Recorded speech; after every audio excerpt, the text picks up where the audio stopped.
참 좋으신 하나님의 은혜와 사랑이 믿음으로 주님 앞에 나온 여러분에게 풍성히 임하시기를 먼저 축복합니다. 우리 매포교회 올해 신앙의 주제 표어는 오직 믿음으로입니다.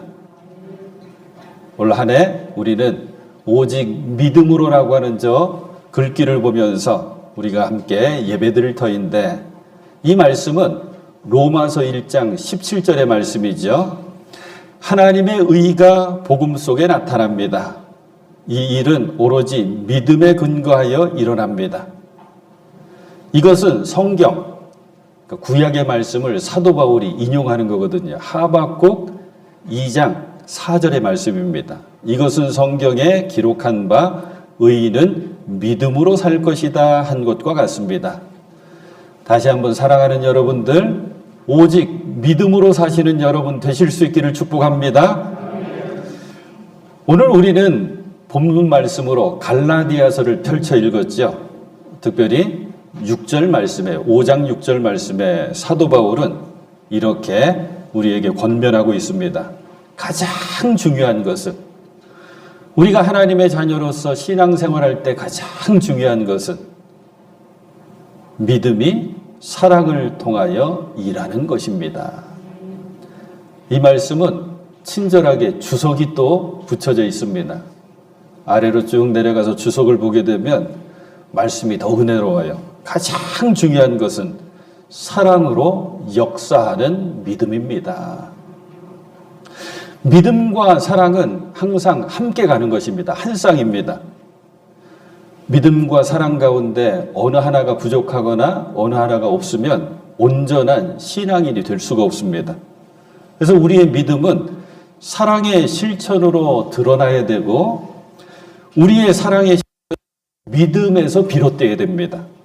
그 말씀이 바로 믿음이 사랑을 통하여 일하는 것입니다. 이것이 가장 중요합니다. 오늘 저와 여러분들의 마음속에 이 한 구절만 꼭 새겨 넣었으면 좋겠습니다. 가장 중요한 것, 사랑으로 역사하는 믿음이다. 저는 앞으로 몇 주 동안 믿음에 관한 주제로 말씀을 준비해서 전하고자 합니다. 시간 그 말씀들이 저와 여러분의 영적인 길잡이가 되길 바라고, 우리 모두가 더욱더 든든한 믿음의 반석 위에 설 수 있는 말씀이 되길 원하고, 그리고 오직 믿음으로라고 하는 2023년도 우리 매포교회 신앙의 주제 표어가 그냥 구호가 아니라 나의 기도 제목이 되고 우리 교회의 표대가 될 수 있길 간절히 소망해 봅니다. 자, 이제 믿음을 이야기하기 전에 먼저 복을 이야기하려고 합니다. 복. 저와 여러분들이 늘 기억하고 놓치지 말고 잊지 말아야 될 것 하나가 있는데, 그것은 하나님은 복을 주시기 위해서 우리 인간을 창조하셨다. 자, 요 말씀을 조금 더 풀어가지고 제가 소개할게요. 이거예요. 하나님은 복 주시려고 나를 지으셨다. 이건 따라 하십니다. 하나님은 복을 주시려고 나를 지으셨다. 아주 중요한 말씀입니다. 우리들 경험합니다. 사랑을 하게 되면 두 가지가 반드시 나타납니다. 첫 번째는 기쁘게 해주고 싶습니다. 그리고 두 번째는 축복하고 싶습니다. 분명 우리를 창조하신 하나님의 목적은 우리를 사랑하시기 위함입니다. 사랑하시기 때문에 하나님께서는 우리가 기쁘게 살기를 원하시는 거고, 사랑하시기 때문에 하나님께서는 우리에게 복을 주십니다. 창세기를 딱 펼쳐 읽으면 놀라운 말씀이 창세기 1장부터 나타납니다. 천지 창조 이야기가 쭉 펼쳐 있는 가운데 이제 사람을 지으셨어요. 하나님의 형상을 따라 사람을 지으셨어요. 그리고 어떤 말씀이 이어지냐면 창세기 1장 28절인데 하나님이 그들에게 복을 베푸셨다. 그리고 생육하고 번성하라, 땅에 가득해라, 그 축복의 말씀이 이제 이어지거든요. 하나님께서는 그 이후에 그 복을 받아 누릴 수 있는 터전 에덴 동산을 또 사람에게 주시죠. 우리를 향한 하나님의 마음은 분명합니다. 복 주시려고 하는 마음입니다. 그래서 어떤 신학자가 이런 이야기를 해줬어요. 매튜 폭스라고 하는 신학자라고 하는데 이런 짧은 말인데 의미 있는 얘기를 해줍니다. 기독교 2000년 역사 가운데 잘못하는 것이 있다. 그것은 원죄에는 관심을 집중하고 있는데 원복에는 관심을 놓치고 있다. 원죄 우리가 놓치면 안 되지만 더더욱 붙잡아야 되는 건 뭐냐면 이 창세기 1장 28절 말씀이거든요. 모든 것 다 지으시고 사람을 지으시고 하나님이 그들에게 복을 베푸셨다. 사랑하는 여러분, 다시 한번 강조합니다. 하나님께서는 복을 주시려고 저와 여러분을 지으신 줄로 믿습니다. 그런데 조심해야 될 것 우리 다 알고 있죠. 기복신앙은 조심해야 됩니다. 기복신앙의 경계가 이게 묘하거든요. 자칫 떨어지면 기복신앙이 됩니다. 기복신앙은 다른 것이 아닙니다. 세상과 자기 자신이 기준이 돼서 자신만 잘 되기를 바라는 마음으로 신앙생활을 하는 것. 그게 기복신앙입니다. 하지만 이 기복신앙은 철저하게 우리가 조심하고 그쪽으로 기울면 큰일 나겠지만 놓치지 말아야 될 것, 하나님께 복을 구하는 것은 우리가 마땅히 당연히 해야 할 바입니다. 그리고 하나님께서는 우리들이 하나님 당신께 복을 구하기를 원하십니다. 그러면 두 가지 문제를 풀어내야 돼요. 진짜 복이 뭔지를 우리가 놓치지 말고 기억하고 있어야 합니다. 진짜 복이 뭔지 분간하지 못하면 잘못된 복을 구하게 되어 있거든요. 그러면 뭐가 진짜 복이냐? 너무 간단해서 좀 허망하실 거예요. 하나님 주시는 복만이 진짜 복입니다. 하나님께로부터 오는 복이 진짜 복입니다. 때문에 복을 구할 때 이 질문을 놓치시면 안 돼요. 내가 지금 기도하면서 하나님 은혜와 복을 구하는데 이것이 내가 원하는 것이냐 아니면 하나님께서 원하는 것이냐. 이 질문을 놓쳐버리면 기복신앙으로 넘어가 버립니다. 그런데 내가 드리는 이 기도가 하나님 주시는 거야. 하나님 기뻐하시는 거야. 이 생각을 하면서 이 질문에 아멘 하는 답을 하면서 기도할 수 있어야 합니다. 근데 이게 쉽지가 않습니다. 왜냐하면 해마다 올해도 이따 광고 시간에 부탁드릴 텐데 우리 각 가정의 기도 제목 좀 어려우시겠지만 꼭 기록해서 내주십시오. 제가 같은 마음에 대해서 함께 기도하겠습니다. 작년 안에 잘했거든요. 올해도 이제 하게 될 텐데 지금 한 반쯤은 기도 제목을 주셨어요. 송구영신 예배 때 그리고 지난주 신년 예배 때. 그런데 어찌 그렇게 똑같습니까? 왜냐하면 각 가정의 기도 제목들이 다양하긴 한데 추리면 빠지지 않는 세 가지가 있어요. 첫 번째 자녀, 두 번째 건강, 세 번째 물질. 우리 매포교회만 그런 줄 알았나 하고 봤더니 저 강남에 있는 부자들 모이는 교회도 똑같더라고요. 자녀, 건강, 물질. 근데 하나님 그거 싫어하시지 않으십니다. 질문하라 그랬죠. 이게 나를 생각하면서 나를 위한 기도인가?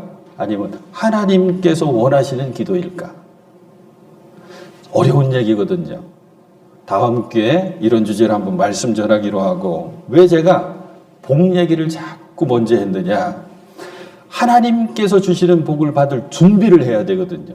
진짜 복이 뭔지를 깨닫는 게 1번이라면 두 번째는 준비를 하고 있어야 돼요.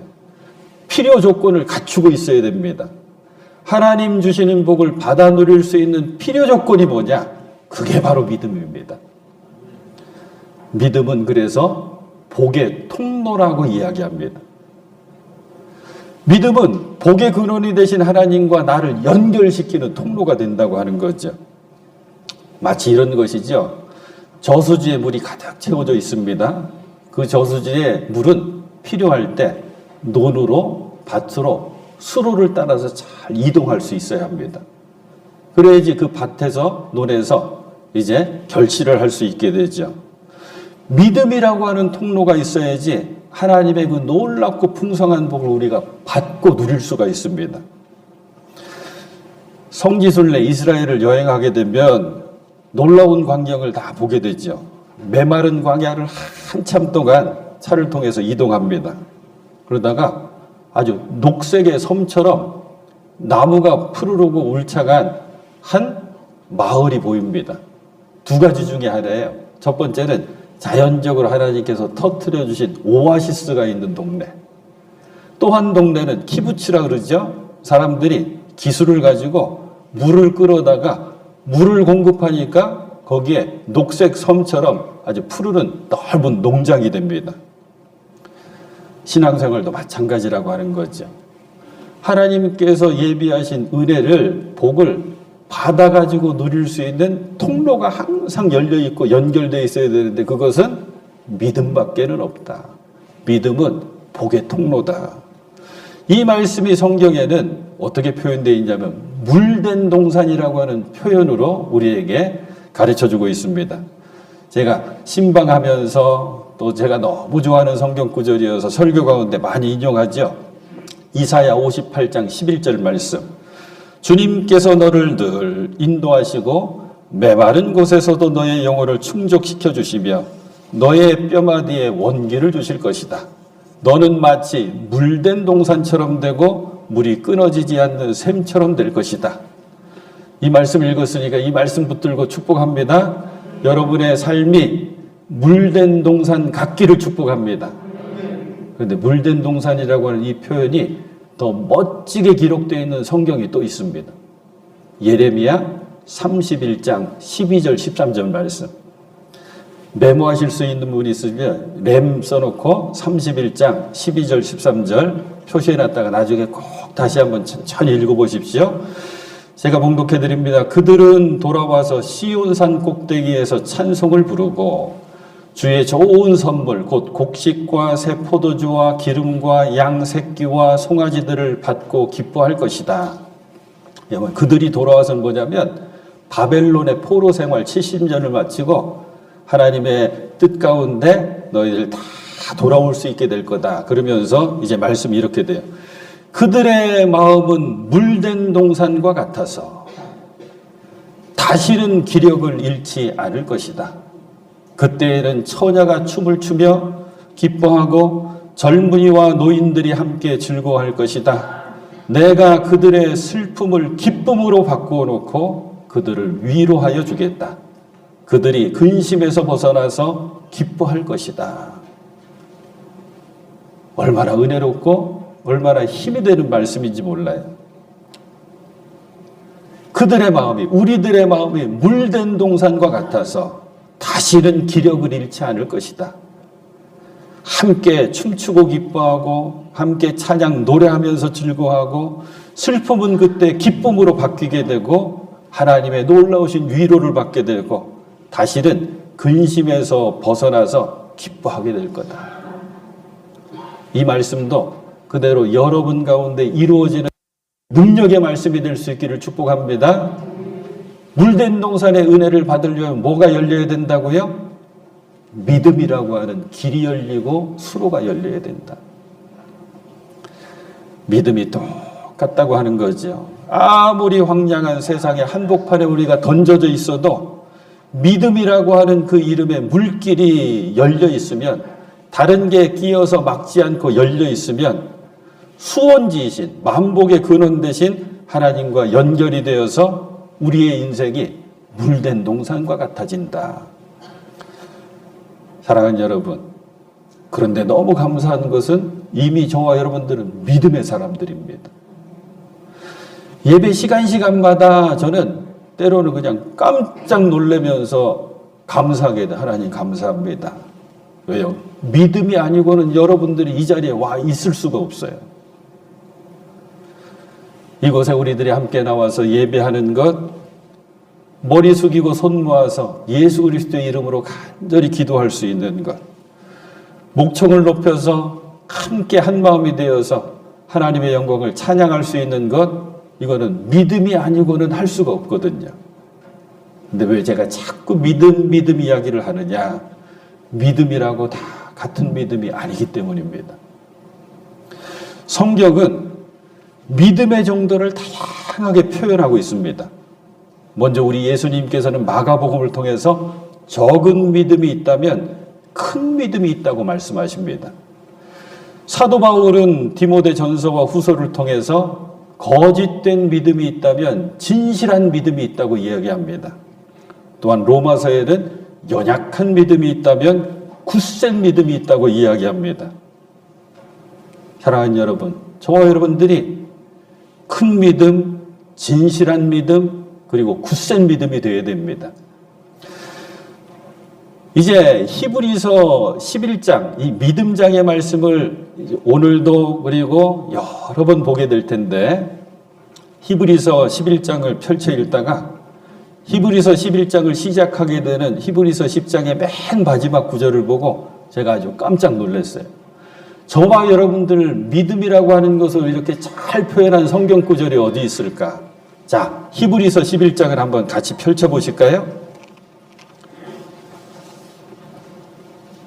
히브리서 11장은 믿음장이라고 하는 별명을 붙이거든요.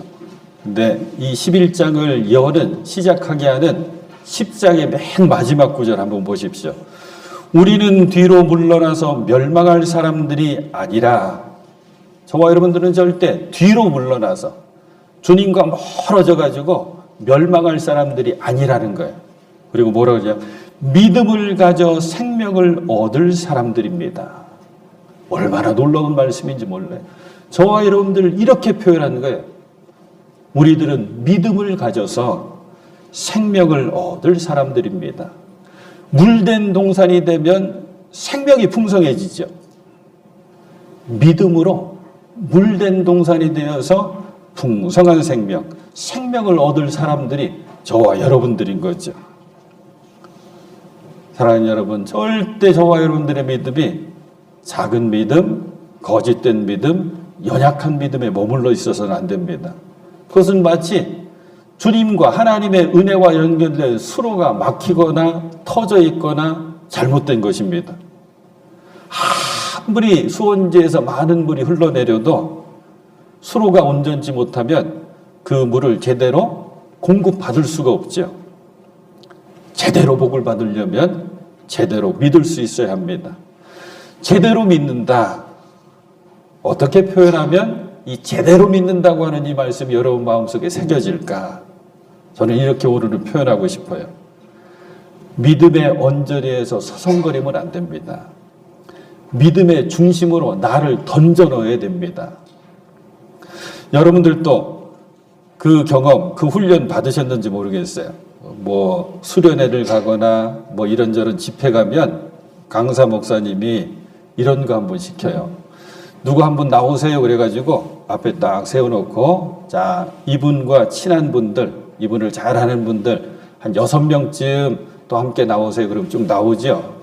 먼저 불려진 한 분한테 눈을 꼭 감으시라고, 그리고 돌아서시라고, 그리고 6분들 믿지요? 그러면 다 믿습니다 그러잖아요.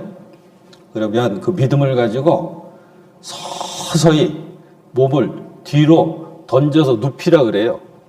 이게 쉬울까요? 어려울까요? 눈 감고 있으면 더 무서워요. 탁 하고 뒤로 넘어지면 저 사람들이 받아줄 수 있을까? 나 안 그래도 몸무게 많이 나가는데 걱정도 되고. 그런데 더 짓궂은 강사님은 그냥 그렇게 또 하지도 않고요. 의자 하나 갖다 놓고 그 위에 올라서라 그러고 몸을 던지라 그래요. 근데 눈 감고 몸을 딱 던지잖아요. 그럼 100이면 100 다 받아줍니다. 안전하게 받아줘요. 그러면서 강사 목사님은 이런 게 믿음입니다 하고 얘기해 주죠. 맞아요. 가장자리에서 서성거리는 것은 믿음이 아닙니다. 믿음은 던지는 거거든요. 중심을 향해서. 그래서 믿음을 뭐라고 표현하냐면 영적인 모험이라고 표현합니다. 영적인 복을 누리려면 영적인 모험을 해야 돼요. 히브리서 11장 1절, 히브리서 펼쳐놓고 계시죠? 우리 잘 아는 말씀. 믿음은 바라는 것들의 확신이요 보이지 않는 것들의 증거입니다. 이게 그 말씀을 표현하는 거예요. 확실한 것은 믿을 필요가 없어요. 보이는 것은 믿을 필요가 없어요. 불확실하기 때문에 당장 내 눈에 보이지 않고 내 손에 잡히지 않기 때문에 우리는 믿음의 눈을 떠서 그것을 바라보면서 확신을 얻고 그것을 바라보면서 증거를 삼는 거거든요. 하나님 눈에 보이지 않습니다. 그 사랑도 눈에 당장 잡히지가 않고요. 주님 예비하신, 하나님 예비하신 그 놀라운 복도 당장 내 손에 잡히지 않을 때가 많습니다. 하지만 많은 거예요. 고린도후서 4장 18절. 새벽 시간에 지금 고린도후서를 조금씩 나눠보고 있는데 이 말씀이 며칠 전에 나왔어요. 고린도후서 4장 18절. 믿음을 또 이렇게 표현해요. 우리는 보이는 것을 바라보는 것이 아니라 보이지 않는 것을 바라봅니다. 보이는 것은 잠깐이지만 보이지 않는 것은 영원하기 때문입니다. 꼭 붙드는 말씀 될 수 있기를 바랍니다. 이제 히브리서 기자는 우리가 잘 아는 6절 말씀, 히브리서 11장 6절 말씀을 우리에게 가르쳐 주죠. 6절 말씀은 같이 한번 큰 목소리로 함께 봉독해 볼까요? 히브리서 11장 6절 시작. 믿음이 없이는 하나님을 기쁘게 해드릴 수 없습니다.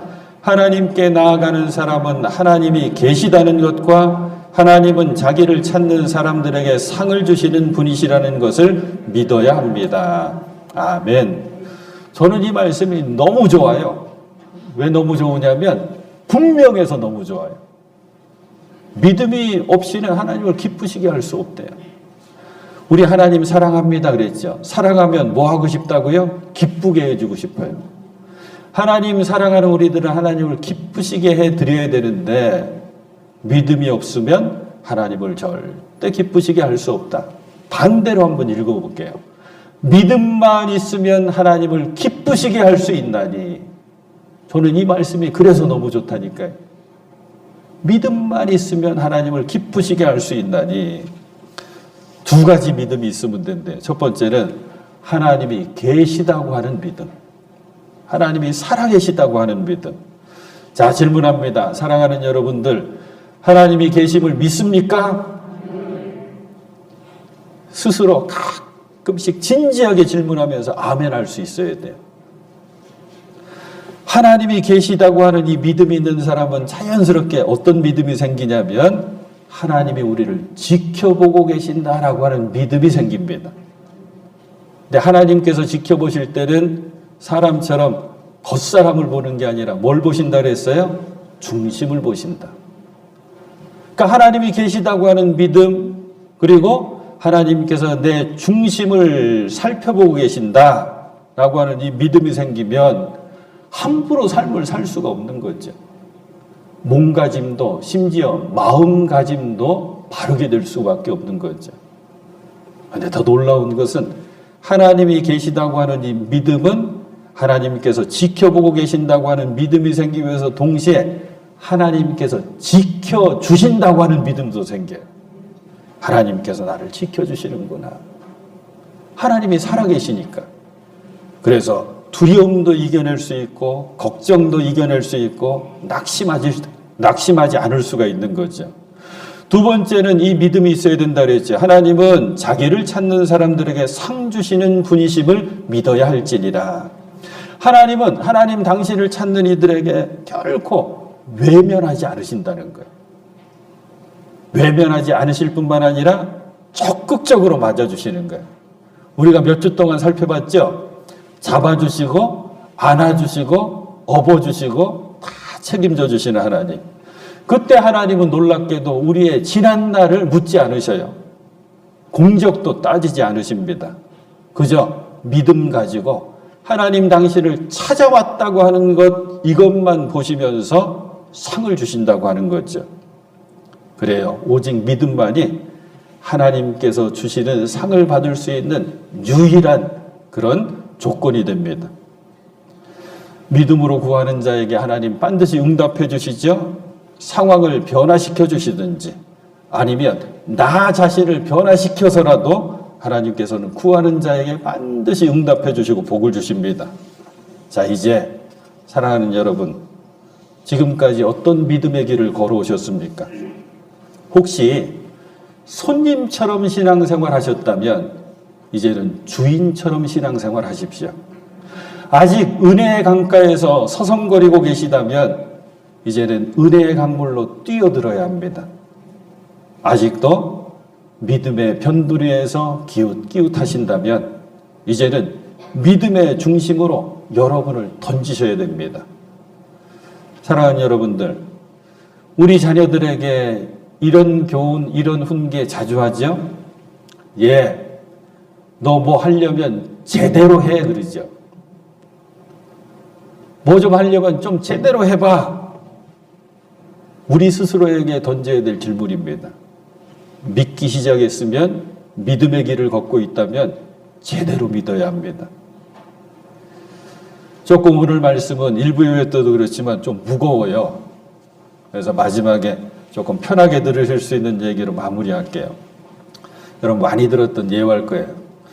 옛날 시골길 차가 귀할 때 시골 할머니 하나가 짐을 이고도 또 짊어지고도 그 먼지 풀풀 나는 신장도를 한참 걸어가고 계시는데 차 한 대가 지나가는 거예요.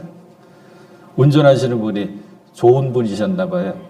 차를 세워가지고 할머니 힘드신데 차 태워드릴게요. 어디까지 가세요? 마침 목적지도 비슷해요. 아유 잘 됐네요. 타세요. 그랬더니 할머니가 시골 할머니도 얼마나 착하셔요. 아유 괜찮다고. 왜 내가 신세지냐고. 괜찮다고. 아니에요. 힘드셔야 안 돼요. 타고 가셔. 그랬더니 아이 그러면 너무너무 고마워요. 그러면서 차를 타시는데 이고졌던 짐은 길바닥에 내려놓고 몸만 타시더래요. 아, 왜 저 짐을 어떻게 하시려고 그러냐. 아, 나 태워주는 것도 고마운데 짐까지 태워달라면 어떡하냐고. 사랑하는 여러분, 차에 한 발만 들여놓으면 그 차는 우리들을 목적지로 이끌어줄 수가 없어요. 온 몸을 다 실어야 됩니다. 근데 신앙생활은 하나님께서 우리 예수님께서 우리에게 약속해 주시기를 네 몸만 실을 필요 없다. 네가 이고진 짐까지도 다 내게로 갖고 와라. 사랑하는 여러분, 믿음을 가지고 우리들의 몸과 마음 그리고 무거운 짐까지도 다 주님 앞에 맡길 수 있는 사랑하는 여러분 되실 수 있기를 축복합니다. 신앙생활 해나가고 있는 우리들 제대로 한번 믿을 수 있길 바랍니다. 두 가지, 하나님이 계시다고 하는 것, 또 하나님은 자기를 찾는 자들에게 상 주시는 분이라고 하는 것, 이 믿음 꼭 간직하시고 복의 근원이 되신 하나님과 믿음으로 잘 연결된 우리들, 그리고 우리들의 신앙생활이 사랑으로 역사하는 믿음이 될 수 있기를 주님의 이름으로 축원해 드립니다.